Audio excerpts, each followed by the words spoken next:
नमस्कार दोस्तों, आइए आपको आज सुनाते हैं माघ मास का 13 अध्याय।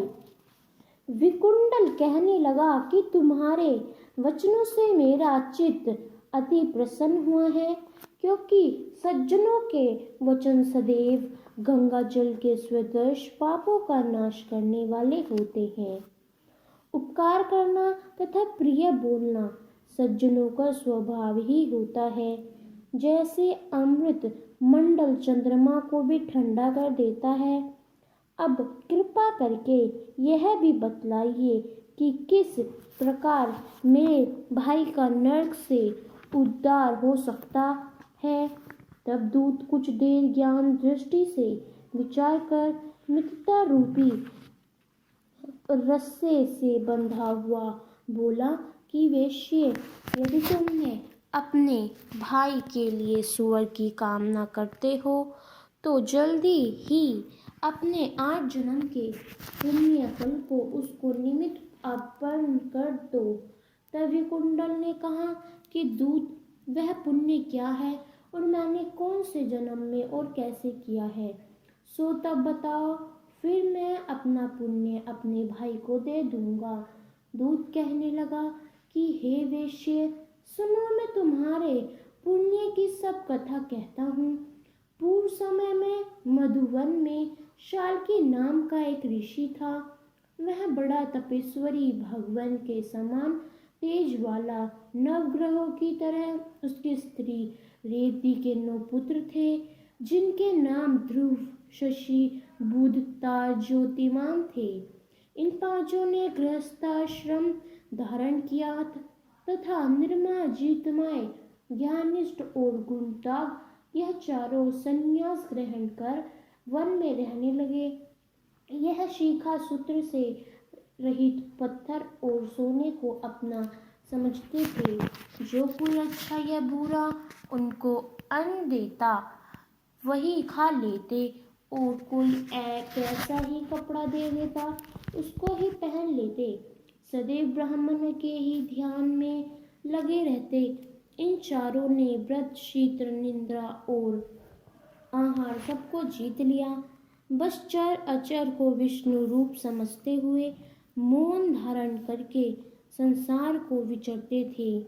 ये चारों महात्मा तुम्हारे घर आए।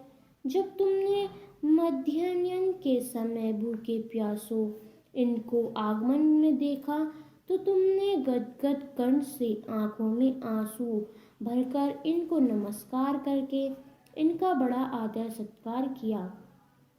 इनके चरणों को धोकर बड़े प्रेम से तुम इनसे कहने लगी कि आज मेरे अहोभाग्य है, आज मेरा जन्म सफल हुआ, मुझ पर भगवान प्रसन्न हुए हैं, मैं स्नात हुआ, मेरे माता पिता, पत्नी, पुत्र, गो आदि सभी धन्य हैं।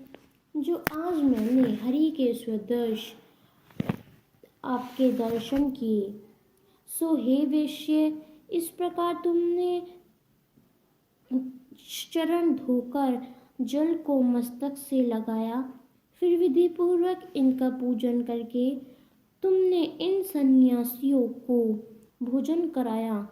इन सन्यासियों ने भोजन करके रात को तुम्हारे घर में विश्राम किया और ब्राह्मण के ध्यान में लीन हो गए। इन सन्यासियों के सत्कार से जो पुण्य तुमको मिला सो मैं भी कहने में असमर्थ हूँ, क्योंकि सब भूतों में प्राणी श्रेष्ठ हैं।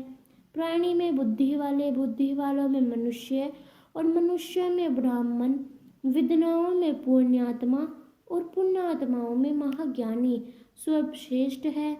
ऐसो ही संगीत से बड़े बड़े पाप नष्ट हो जाते हैं। यह पुण्य तुम अपने पहले 8वें जन्म में किया था, सो यदि तुम अपने भाई को नरक से मुक्त कराना चाहते हो तो यह पुण्य दे दो।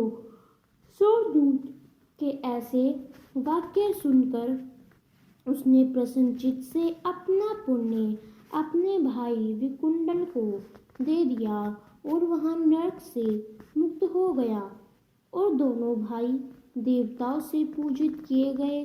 तब दूत अपने स्थान को चला गया। इस प्रकार वेश्या के पुत्र विकुंडल ने अपना पुण्य देकर अपने भाई को नरक की यातना से छुड़ाया। सो हे राजन, जो कोई इस इतिहास को पढ़ता या सुनता है वह 1000 गोदान का फल प्राप्त करता है। तो दोस्तों, आपको हमारा यह माघ मास का 13वां अध्याय कैसा लगा, हमें कमेंट करके अवश्य ही बताइएगा। मिलते हैं एक और नए अध्याय के साथ। ओम नमः शिवाय।